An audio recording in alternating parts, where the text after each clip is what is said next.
This top 10 fantasy football receivers edition of the Sports Gambling Podcast is brought to you by Underdog Fantasy. You can win up to 325 times your entry with their pick 8. Sign up with SGPN to claim your special pick and first time deposit offer up to $250 in bonus cash. UnderdogFantasy.com, promo code SGPN. We're also brought to you by Rhythm. Get the best data driven props and picks from Rhythm. Claim your 7-day free trial today by going to sportsgamblingpodcast.com/rhythm. That's sportsgamblingpodcast.com/RITHMM.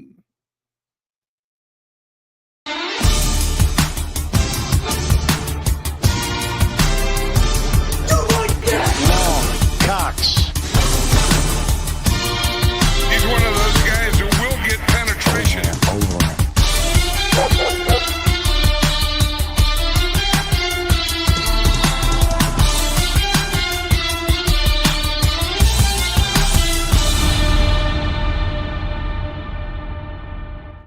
Woo! Welcome everyone to the Sports Gambling Podcast. I'm Sean, stacking the money green with my partner in picks, Ryan, Real Money Kramer. What's happening, Kramer?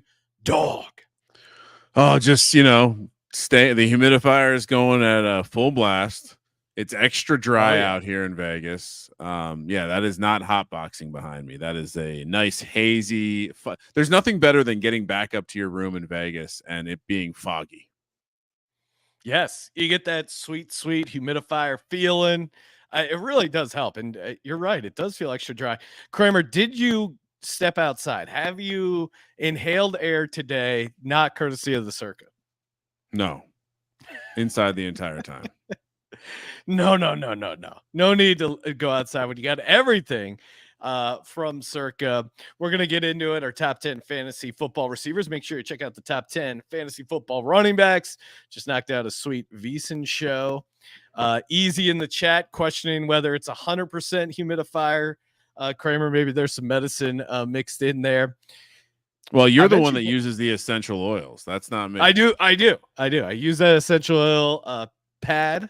Got some sweet eucalyptus.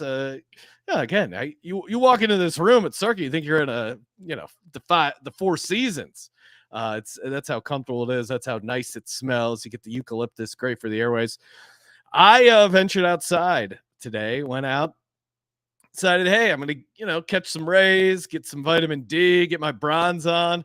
I'm just gonna find a random chair to sit at the old stadium swim, lay out on the chair, and this dude comes up to me and he's got this real squirrely look in his eyes and he's making this weird noise. I'm like, oh, hey, was someone sitting here? I didn't see anything on the chair. If this is your chair, I can go to another chair. And he just goes, I'm like, all right, maybe English is not this guy's first language. I don't know what's going on. And then lays in some like really weird position.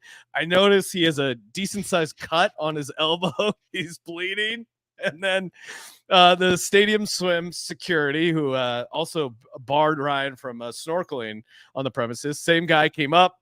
He's like, you're done for the day. And the guy's just like, phone. We had a category on ridiculousness called beer zombies. This guy was full zombie mode. He was just like, the guy's like, where's your phone? I'll go get it.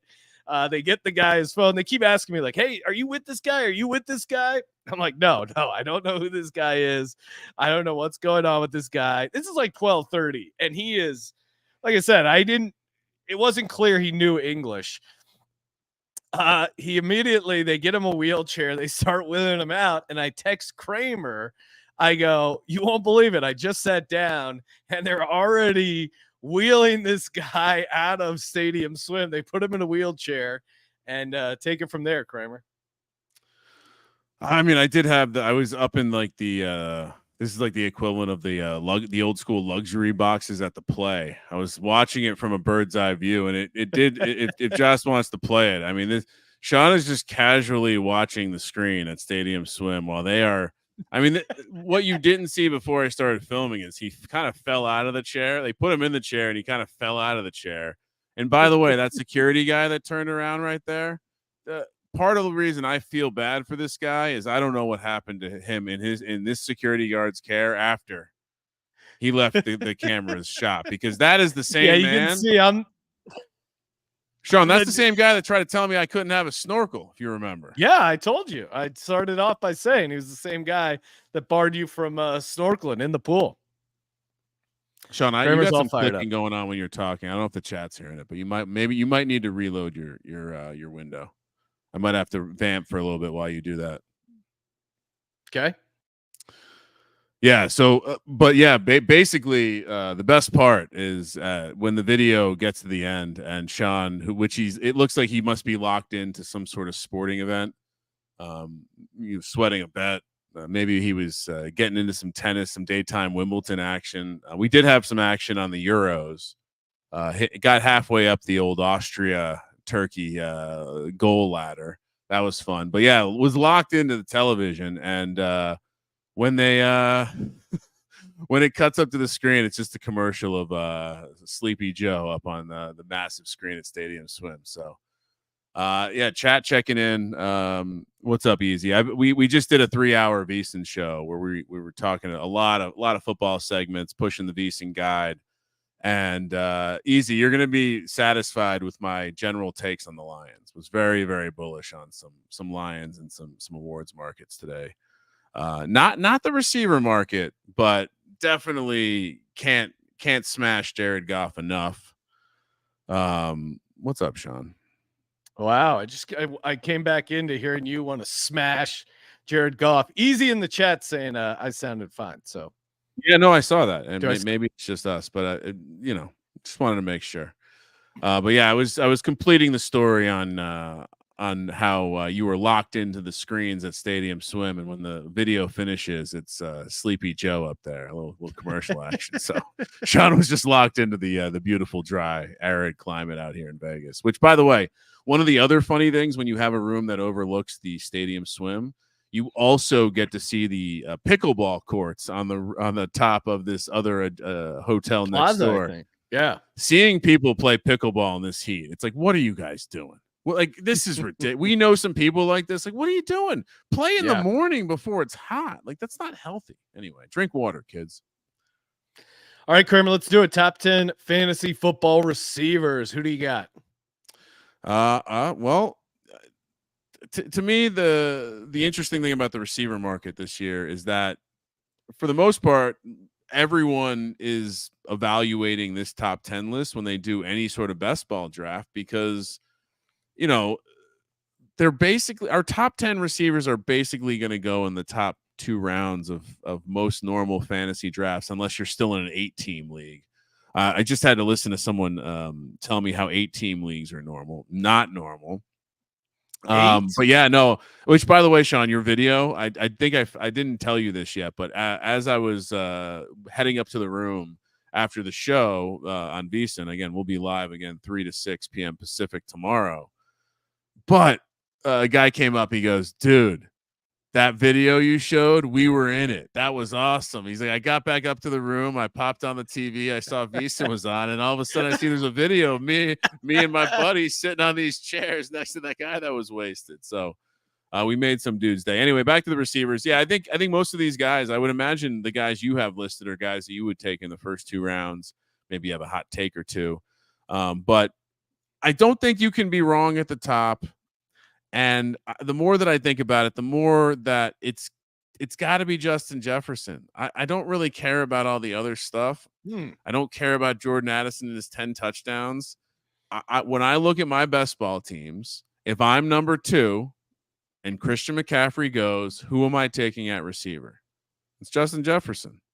And so he's my number 1 guy. Hopefully JJ to JJ is a nice combination this year. But even if it's not, I mean, I do think the production there, he's gotten paid, so this is his home now, and we hear so much about how the offense just schemes stuff open, and he's the best receiver in the league. Yeah, hard to build a case against Justin Jefferson. I'm not going to give you pick apart why you shouldn't like Justin Jefferson. I mean, he got it done with bad quarterback play. Even if you're not high on Sam Darnold, JJ McCarthy, he's still going to have an awesome year. Fantasy wise, I went Tyreek Hill, my number 1 fantasy football receiver, back-to-back seasons with exactly 119 receiving yards. over 1,700, or sorry, 119 receptions, over 1,700 receiving yards in both seasons, had 13 touchdowns last year. I think even if the touchdowns are slightly down, he's still going to have an awesome year. And again, even in 2022, when Tua missed a bunch of games, he still was getting his. I don't really see, and even last year, you could say, yeah, he had one of his higher years touchdown wise, but also I think there was a pretty high, Raheem Mostert had 18 rushing touchdowns, which I like Raheem Mostert, but I don't think he's going to have 18 rushing touchdowns again last year. So maybe Tyreek is able to squeeze some of those from him, steal some of those. So Tyreek Hill, number one. Yeah, and he's my number 2, and some more reinforcing arguments for him outside of the 32% target share that he got, which is good for. He's tied with AJ Brown for 3rd in the league in target share last year. But really, what you like about Tyreek Hill is he had 9 top 5 weeks, like top 5 receiver weeks, and to put that in perspective, the next highest were CeeDee Lamb and Keenan Allen at 5. So. Certainly hard to argue against Tyreek Hill. And honestly, like I looked at my best ball portfolio, and I don't really have enough Tyreek Hill, and it's probably because I'm drafting Justin Jefferson ahead of him. But I like him. He's not my number 2 guy, and I think whether it's this, he also has the ceiling. And again, like you look at some of these metrics where like how often did he have dud games? Surprisingly, Tyreek Hill, for having the ceiling he does. He also led the league in top 36 weeks, which essentially like you play 3 receivers or you play 2 receivers in a flex. That's your top 36. He was in that range 14 weeks last year. And he missed, he had a couple of games with a little bit of banged up. So he was consistent. He had the ceiling. Maybe I should have made him number 1, but he's my number 2 guy. Kramer, I think I'm going to swap mic cables, but why don't you tell the people about 2 of your favorite things, the Circa contest and Underdog Fantasy, and I'll be right back. Oh, wow. All right. Well, we can start with the Underdog Fantasy because like I was talking about, Best Ball Mania is here. And shout out to the team over at Underdog, because I would say as someone who's in the streets a lot, the contest selection this year compared to last year is out of control. We're already seeing multiple different types of puppy, new prize structures that are just regular season, new prize structures that are regular season and a 3-week playoff. So all in on it. And yeah, I mean, like I said, I was even just dabbling. Just finished up a. I'm dying to find the name because I don't want to get it wrong. But the sprint. That's the new format where it's, you qualify in the regular season weeks 1 through 14. And then there's a week 15 through 17 is one like cumulative style. So kind of like some other organizations out there. So again, Underdog Fantasy, use the promo code SGPN, get that $250 in bonus cash. Use it for 25 Best Ball Mania drafts. Maybe you want to do 5 sprints. And hey, maybe if you're a big dog, you want to use it. You can glue that together with some of your own cash. Getting the big dog, that's 500. The Mastiff, 1,000. I think I got to get a Mastiff. That's for big dogs who like big dogs. So Underdog Fantasy, promo code SGPN, $250 bonus cash. Sean's back. Sean, I didn't talk about the Survivor yet. It's happening. Didn't talk about either circuit contest yet. But we are out here, and it is alarming to see that there are 1,200 people, 1,200 entries already in the Survivor pool. I don't think we're going to see an overlay alert there. Not as many people signed up for millions. Hopefully we have that fun overlay sweat with. There's nothing better than being here for sign up weekend and just sitting with Derek as he sweats out. He's like, oh, we're like a million underwater right now. We really got to get this thing done. Yeah. So what else we got on the Circa contest, Sean? $16 million in prizes, no rake. Great time. Come out for contest weekend, August 22nd through the 24th. And of course, if you're signing up for the contest, use our official contest proxy. You can play anywhere. Sign up in Vegas or Reno. Footballcontestproxy.com. Promo code SGP. Get you $50 off. But make sure you make it. Get in the contest. Circuitsports.com for all the details. All right, so I gave you my top 2. AJ Brown is my number 2, Kramer. Just an amazing dog of an athlete. Everything went wrong for the Eagles there in the second half of the season. Still put up great stats. He's I think he's a good bet for offensive player of the year. He only had 7 touchdowns last year. Year before he had 11. Very consistent with his 1,456 receiving yards this year. Year before 1,496, and that year he got it done on only 88 catches. Had 106 catches. I think having a 100 catch season, 10 plus touchdowns receiving, very easy to make the case for AJ Brown at number 2. The chat is shocked you didn't have him number 1. I'm unbiased, Ryan. Unbiased. Who's your number 3? CD Lamb. Cousin Mush looking for the bad beat judge.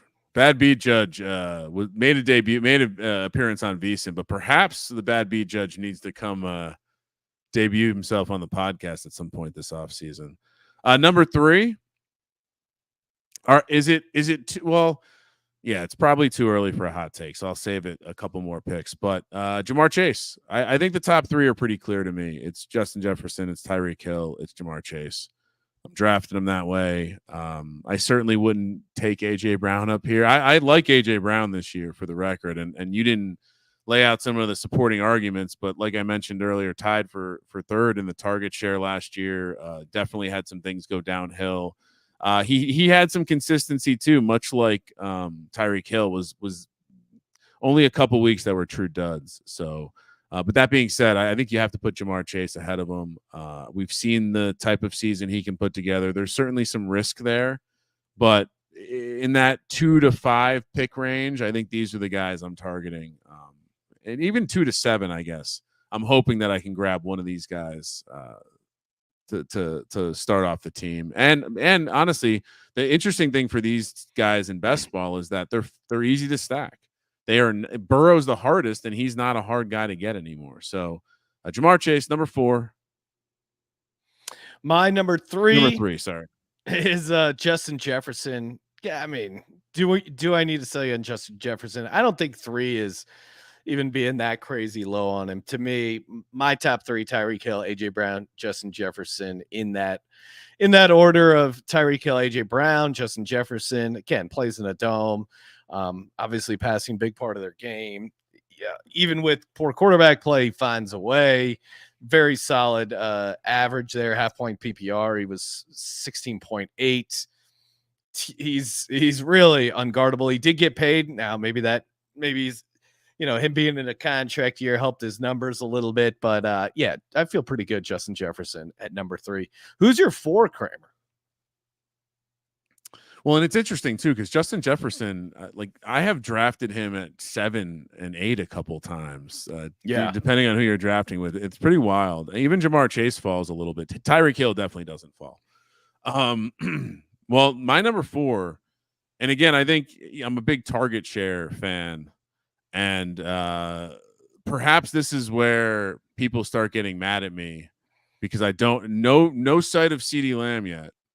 No, but as much as I have not drafted a ton of Amon-Ra St. Brown, he is definitely the Detroit Lion I favor over Jahmyr Gibbs in the first round. And when you dive into the numbers, 30% target share, he only had a couple bad weeks. There was some injury that can explain some of it. Hopefully he's doing those leg raises.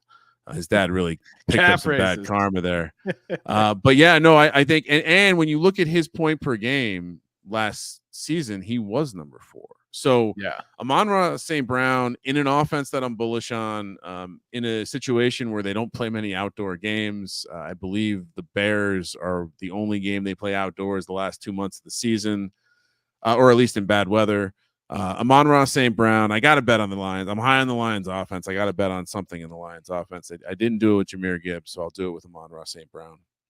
For me, my number 4 is Jamar Chase. I think the only knock against him, and it's tough to build a case against Jamar Chase, I guess the reason he's not top 3 for me is I love me some T. Higgins. I love T. Higgins. I think T. Higgins being in a contract year could eat enough into his workload that this makes a difference. And Jamar Chase has gotten banged up a little bit.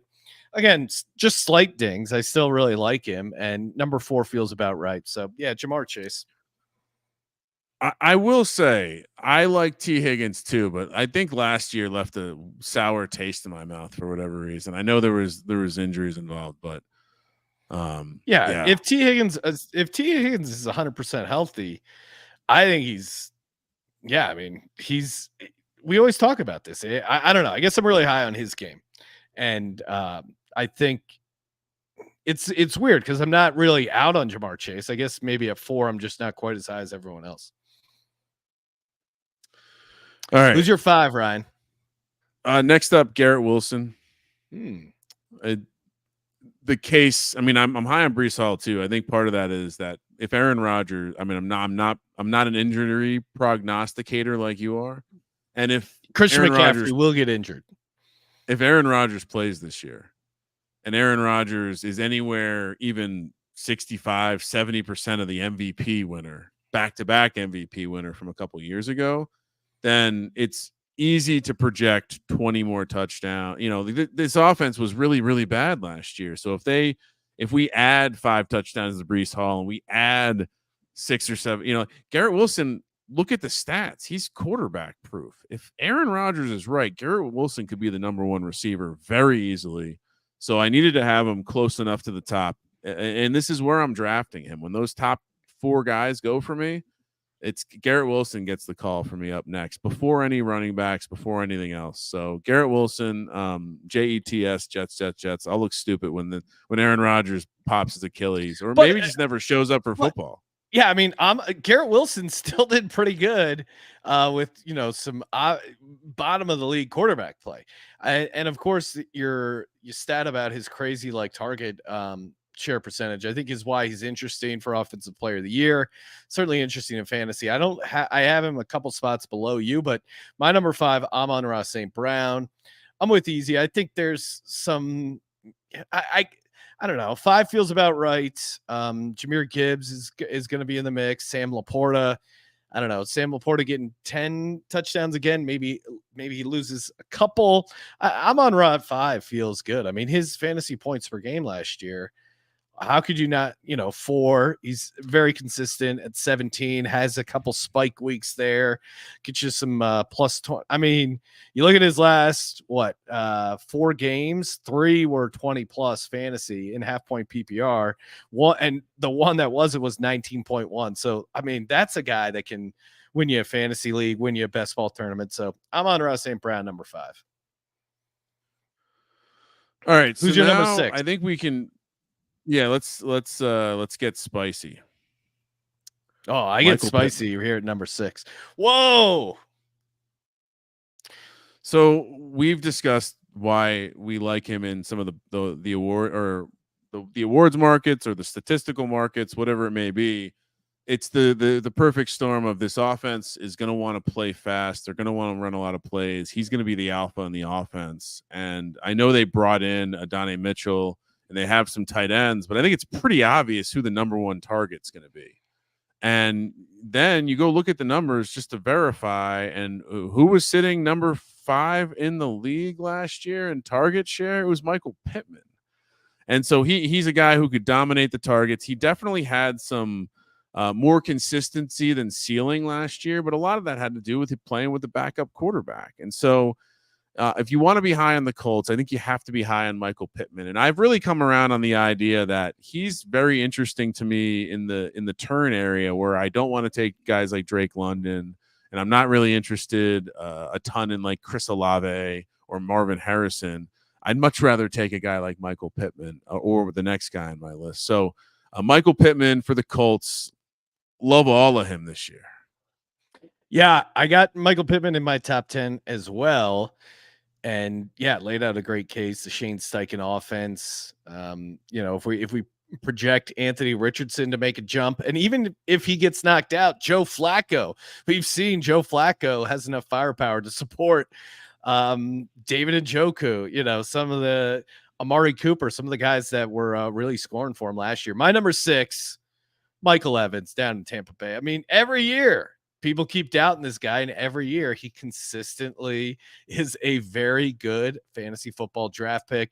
13 receiving touchdowns, 1,255 yards, 79 catches. He's not going to get you the 100 catch season, but he still is a very good red zone threat. Baker can get him the deep ball. This is year 2 of Baker, I think, which should be good. Maybe projecting a little more efficiency, a little more passing on first down, pass-friendly offense, non-donkey related play calling where you run it every first down, I think is only going to help Mike Evans. So, yeah, Mike Evans at 6. That is the, I feel like outside of AJ Brown being in your top 10, that was my second lock. Mike Evans finding a way. I mean, remember last year we drafted him in the 6th and 7th round last year. Remember that? Yeah, I think maybe people will be like, oh, okay. I mean, he was 8 in points per game, and that was even with a couple rough games towards the end where he only had 8.5 and 3.7. But, I mean, if you said last year, who is better in fantasy, Puka Nacua or Mike Evans? They were almost the same in points per game, which is crazy because no one would think that if you actually like look at the numbers. All right, next guy, also probably a hot take. Another guy I don't mind taking at the turn or like in the early 2nd round ahead of some of those receivers I mentioned. I don't know. Maybe I just have a crush on this guy, but Davante Adams. Sean, did you know he led the league in target share last year? I mean, he was 33% target share and total targets. He wasn't 175 total targets. So that's crazy. He wasn't tremendous in points per game, but he had plenty of ceiling weeks. And I like the offense to get better with the new style with Antonio Pierce. And the more that I sat down and thought about what the Raiders could look like this year, the more I thought about the 2007 New York Football Giants, where Eli was slinging to Plaxico Burress, big body on the outside, a team that depended on the running game and some critical throws to a guy who could beat one-on-one coverage. Oh, by the way, they had a dynamic tight end, Kevin Boss, who could run through the. I'll stop comparing him to the Giants, but so yeah, I am always going to put Davante Adams here. I'm always going to take Davante Adams in the middle of the 2nd round. Yeah, I love him here. I'm guessing you didn't have him in your top 10. Davante Adams? No, I have him at 8. Oh, okay. I have him at 8. So pretty close. I have Garrett Wilson at number 7. He does seem like he's quarterback proof. I guess I still have a lot of concerns with that Jets offensive line. I think that kind of puts a ceiling a little bit on the total touchdowns, total offensive efficiency. I realize you can get there with some garbage stuff, but I think that's kind of what's slowing him down from being a top 5 fantasy football receiver in my mind. But again, he's done it with bad quarterbacks and in bad situations. So maybe I should be moving him up, but yeah, Garrett Wilson, number 7 for me. Who's your number 8, Ryan? AJ Brown. And oh my God, the disrespect. I don't hate AJ Brown. I mean, and I'll even draft AJ Brown at the end of the 1st round because I understand why, like, that you need to build teams with elite quarterbacks, and that allows you a path to getting Jalen Hurts.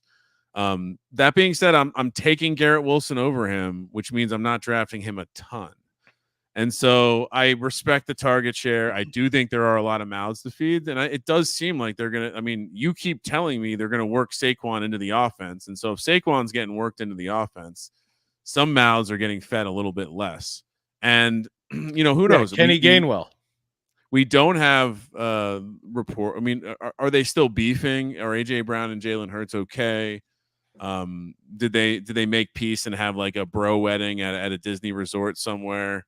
I know they're very fond of that. Tell me you're jealous without telling me you're jealous. I get it. I mean, if I saw AJ Brown, an alpha receiver, a game-changing receiver, a receiver that when the Titans traded him, their franchise crumbled. I mean, he is a guy that's so good when they traded him, it resulted in multiple firings. Mike Vrabel would still be in the league as a head coach if it wasn't for them trading AJ Brown. Put that in your pipe and smoke it. Go Easy Bird. agrees with me. Shout out to Easy. And yeah, come on, Sean. I mean, I feel like you're just getting a little defensive here. No, this is a completely objective take. And I'm not jealous because the Giants have a receiver with a higher ceiling than AJ Brown now. So sit down. Wow. Mark this clip, Adi. Mark this one. We will be coming back to this. Oh, please freezing do. cold Please takes. do. And while you're at it, Adi, Oh. I have a whole bunch of clips to pull about things that Sean has said about Saquon Barkley over the last 3 years. Ryan, do we have another mustache bet? AJ Brown versus Malik Neighbors fantasy? I mean, that's an interesting bet considering one guy's a rookie. I'll think about it. I'll see what the numbers you are. can't talk shit and not. What do you mean? The shit is you're saying I'm jealous that I don't have an elite receiver, and I'm saying I do have an elite receiver. So, I mean, yeah. And then you just said he's a rookie. Yeah, and I'm not going to address you. This is classic Philadelphia talk. Devontae Adams is my number 8, 175 targets. That's really, you can be Zach Wilson. If you're getting someone 175 targets, they're still going to be productive. Half point PPR. They play in a dome. Maybe the offense is a little better. I don't think it has to be great for him to pay off in a decent way. I mean, if you're Gardner Minshew, who I'm projecting as the starter, you just drop back, chuck it up to Devontae Adams. Gardner Minshew isn't a stupid guy. There's one person you want to throw the ball to on that roster. It's going to be Devontae Adams. Now, Michael Mayer, Brock Bowers. I guess probably even Brock Bowers more than Michael Mayers. I don't know what they're going to do with Michael Mayers. But yeah, maybe there's a couple guys that can chip away. But receiver-wise, he has no real competition on the Raiders. So number 8, the Las Vegas Raiders, Devontae Adams. Ryan, before you go, shout out to Rhythm, sportsgamblingpodcast.com/rhythm, your place for picks and props, projections. They've been killing it in the WNBA street. Shout out to the WNBA Gambling Podcast on a nice lock heater. And it's probably because hooked them up with the free trial over on Rhythm. That's right, RITHMM. Go to sportsgamblingpodcast.com/rhythm. Get your 7-day free trial. It's really a cool tool. And to me, what's cool about it is, hey, you can let Rhythm totally do the algorithm and come up with some picks and props, and they've been great. WNBA and KOF, they've been killing it right now. Or you can go in there and start customizing the stats that matter to you. Maybe you're a big, hey, rebounding makes a difference in the WNBA. Maybe you like past performance or course fit for golf. You can customize the algorithm and set the formula, and then they crunch all the numbers in the background. Very easy, very fun. sportsgamblingpodcast.com/rhythm, RITHMM. Can you play? I have some breaking news. My rankings have been updated. Oh wow! Yeah, number 8, Malik Neighbors. Number 9, AJ Brown. Malik Neighbors walks into a situation where almost certainly will have a greater target share than AJ Brown. Clearly possesses more explosivity than AJ Brown, and will certainly be the thing that allows Daniel Jones, Drew Lock, Nathan Rourke, or Tommy DeVito to rise up to superstardom in the New York market. The last part I had to stretch, but I am very high on Malik Neighbors. He does have a very thick lower body. Oh, and nice. I'm very excited. He's Odell if Odell could break tackles like Alvin Kamara. This guy is literally made in a lab, and AJ Brown wishes he could be Malik Neighbors. So, Ryan, better rookie season, Odell Beckham Jr. or Malik Neighbors? Malik Neighbors. I'm happy for you, Ryan. I'm happy for you. I love it. Just go watch this dude's lower body. Just go watch it. It's thick. Oh, I really wish I had the sound drop so I could do a Doris Burke. You have to know when to come. Ryan is just in full, just totally excited. Totally in. We're not on VEASAN anymore. I'm fully erect. You're rock hard. All right. This may shock some people. My number 9, well, not Malik Neighbors, is one DeAndre Hopkins. Ryan, we can't be scooping out all this Will Levis Blue Titans Kool-Aid without taking some DeAndre Hopkins. Why do you have him higher than Calvin Ridley? Well, because he already has a season of action with Will Levis. He's talking a ton of shit on people that are trying to doubt him. Love that.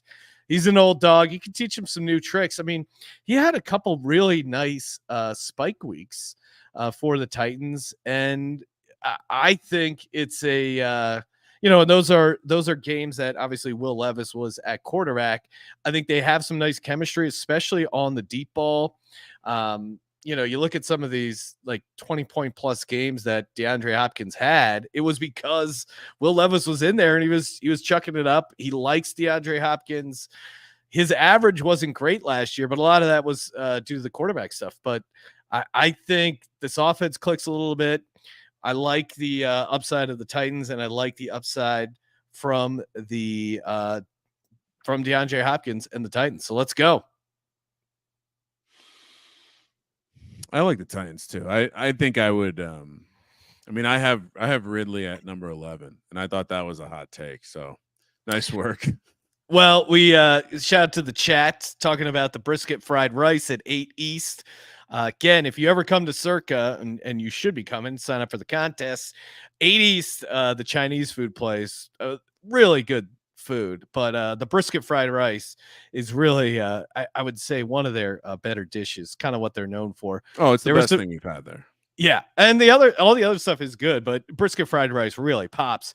There were some drunk dudes, and they were looking at the menu like, "Oh, lobster fried rice, that looks pretty good." I'm like, actually, brisket fried rice is kind of what they're known for. The guy's like, "Oh, really? Dude, thanks for that tip." He was very excited that I turned him on to the brisket fried rice. Although I do want to try the lobster fried rice. I mean, that also sounds pretty awesome.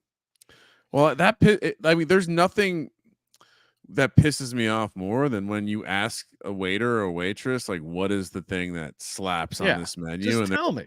Well, what do you like? I'm like, no, that's not like the best thing on the menu doesn't care what I like. It's the best thing on the menu. If everyone's a pleaser, that's the problem. No one's willing to put Malik Neighbors ahead of AJ Brown in their fantasy football rankings. Marvin Harrison, Marvin Harrison, number 10. Short of him, I don't even think this is a hot take because I feel like he's the consensus. If I look at ADP, let's see, Marvin Harrison is consensus number 9 wide receiver. So I'm pretty much on market here. I do think he has a tremendous amount of opportunity in this offense. I like Trey McBride as well, but both guys to me could be in the 25 to 30% target share range because I'm not sure what else that this team is going to be. And so, yeah, I mean, Marvin Harrison could absolutely have a smash season if Kyler hits like I think he's going to hit. So I had to have him in the top 10. Marvin Harrison, assuming he signs the paperwork and there's no further complications with his dad, we'll see a nice season out of him. Marvin Harrison, and as someone who loves Kyler, I got to draft him because it means I want to stack with Kyler a little bit of Marvin Harrison. Yeah, he didn't make my list. I don't really have a good case against him. I just couldn't quite, the 10 guys I put in above him. Michael Pittman is my number 10. You laid out a good case. I think the passing game takes a step forward. Love, them running play action with Jonathan Taylor to Michael Pittman. Again, you saw what Shane Steichen did with the Eagles offense. I think year 2 AR-15, the play action stuff, the design run stuff that sets up great passing opportunities. I'm high on the Pittman AR-15 fantasy connection. So number 10, had to put him in there. Michael Pittman. Who was on your missed it list, Ryan? Well, and real quick, coming back to Marvin Harrison too, I think like one of the unique things about Malik Neighbors and Marvin Harrison this year, and I guess to some extent Roma Dunze, but I don't think it's quite the same level of prospect. Like these are when they make those lists of like the top prospects over the last whatever, these guys would have been top 5 picks in like the last handful of classes, and so they both walk into a situation where there's really no target competition, so they have really like look at some of the guys who have come in like Jamar Chase, for example, a really, really high ceiling. Anyway, just missed. Calvin Ridley is the first one because we just keep hearing about how he's going to be in the Jamar Chase role in this offense that deploys 3 receivers in a very specific way. And it seems like you're going to have DeAndre Hopkins be the T. Higgins. Calvin Ridley is going to be the Jamar Chase. And I think Tyler Boyd might be Tyler Boyd unless someone else steps up on that team. So, yeah, I mean, it seems pretty clear. Like we know what the Jamar Chase role can produce. And while it's nice to say, well, Higgins is around and D-Hop is around, I think if this team hits, it's because part of it is because Calvin Ridley and DeAndre Hopkins are having great years. And I think Calvin Ridley is going to run more of the routes that are going to create the bigger, more explosive plays. And so I think D-Hop's going to do what he does, which is get open, not be open, but catch the ball like 15 yards down the field and be a really reliable target. And someone that works really nicely off of Calvin Ridley. I just like the ceiling on Calvin Ridley more. Yeah, I get it. I guess I defaulted to the fact that DeAndre Hopkins calling out the haters and already has a year one kind of connection, especially on the deep ball with our boy Will Levis. See, I think he's going to lose some of the deep ball stuff. That's my thought. Yeah. I just, Calvin Ridley or DeAndre Hopkins tweeted out his highlights, and I was just immediately in. I'm like, oh yeah, this dude means business. I mean, Sean, he's also a guy who, he negotiated his own contract. Remember, like he's done a lot of weird things in his career. Remember, he was intertwined with Bill O'Brien, and they negotiated a contract, like the Trey. D-Hop is a very interesting dude. Someone who went to the Church of Dabo. So I'll also say this about DeAndre Hopkins. He's a guy that I think will still be productive as he gets older because his skill set has never been about getting wide open and blowing guys by with speed. It's like he's the ultimate contested catch guy, which can Will Levis throw some contested balls? Sure. And I like DeAndre Hopkins to pull him down. And I think I'm all in. The guys that just missed for me, Cooper Kupp. I know everyone's in love with Puka, but Cooper Kupp is still really, really efficient. I worry that the Puka year, I don't know, man. I just can't see him doing better than last year. Feels like he's going to have a slight decrease in the year, and Kupp bumps up a little bit. Like I think Kupp's going to have a better fantasy year than Puka. But I think they're both going to eat into each other's production. So that's why I don't have either in the top 10, but I kind of like Cooper Kupp. But also, maybe I'm defaulting to the fact that you can draft Cooper Kupp so much later than Puka. Yeah, I mean, the other guy I had was Puka. Yeah. I feel like I'm low on him.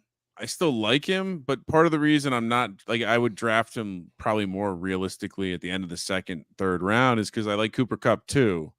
And so it's hard it's always hard with the teams with multiple guys to take the guy you like less in the first round. So I'm definitely getting more Kupp than Puka, but I didn't want to miss out on I feel like he should be ranked because what he did last year is impressive. And the style of play, man, he's completely different than the diva receiver. So love to see it.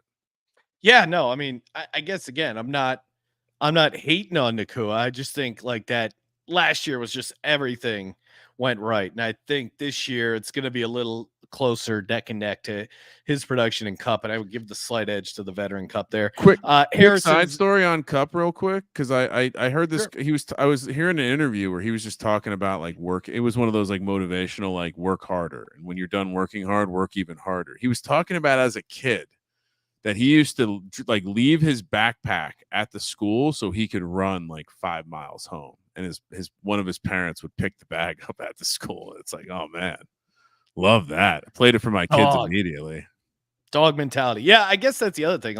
You don't want to doubt on a guy that was drafted. I mean, Cooper Kupp and Puka Nacua are kind of a similar guy, right? No one believed in him, late round pick, cut and just fit this McVay had to even more so had to transfer because they didn't have an opportunity at the it's everything about them is very similar, and they both if you were making a list of the tryhards at the receiver position, they're both on it.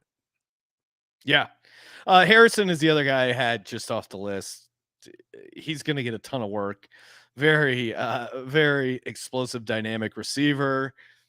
And yeah, I guess I can't imagine he quite has a Puka Nacua season because Trey McBride, who Ryan's really high on, I don't know. There's at some point there's going to be some limitations on the number of total receptions, and I don't know if Kyler's the most efficient guy, but yeah, Marvin Harrison at he feels like he will be a receiver number one come the end of the season. I think you have there's tons of versions of this Cardinals team that still has a bad defense. And so if the defense is bad and the offense is good, that's kind of where you're going to get some of that. All right. That's it. I mean, do we want to talk about any notable omissions? I have the consensus ADP up right here. Okay. Who did we forget? Going down the list. So the top 10 consensus, going from 10 to 1, Devontae Adams didn't miss that. Marvin Harrison got that. Garrett Wilson, Puka, AJ Brown, Amon-Ra, Justin Jefferson, Jamar Chase, Tyreek Hill. We got everyone. Wait, CeeDee Lamb is the consensus number 1 overall. Well, this is the craziest thing I've ever seen in my life. This is the craziest thing I've ever seen in my life. I'm not going to justify it. I'm just saying that. What's the craziest? That they're number 1? That people are drafting CeeDee Lamb number 1 overall. Yeah, how can you be excited about this Cowboys team? Mike McCarthy saying Jerry Jones is undermining him. And CeeDee Lamb's going to hold out. Dak's going to hold out. Is anyone going to, besides Zeke, who shows up for the meal plan, is there anyone that's going to be showing up at the Cowboys facility to work? I don't see it. I don't see the optimism. Their offensive line's really going to be in trouble. He didn't even have as much target. He didn't even have 30% target share. What a bum. He sucks. Hey, tomorrow, tune in. We're talking PLL. Also, check us out on VSiN, 6:00 East, VSiN.com. Bunch of guests, talking shop, props, picks, got it all. We had Scotty Rochelle on talking some baseball, gave out some winners. Lante from the MLB Gambling Podcast gave out some winners. Make sure you check out the MLB Gambling Podcast, WNBA Gambling Podcast, Golf Gambling Podcast. A lot of action to be had. Get in there, and we will be tossing. Maybe tonight's the night we go live on YouTube, Ryan, for the NFL Slot Machine. Stay tuned. That's why you subscribe. You never turn on the notifications. Might get a late night red dot coming at you for some slot action. Sean, I don't know if that's a good idea. I might have a raw emotional reaction towards the people who operate the Circa about the location of the NFL. We did move the NFL Slot Machine. Feels like the mojo has been lowered. But I'm telling you, the one seat I was in, the Rumble seat was firing. I got back-to-back free play spins. I think we found a sweet spot, Kramer. You're such a company man. Hey, let's go enjoy some Barry's Steakhouse. Make sure you sign up for the Circa Millions contest for the Sports Gambling Podcast. I'm Sean at Second the Money Green. He's Ryan. Malik Neighbor is greater than AJ Brown. Not Kramer. Let it ride.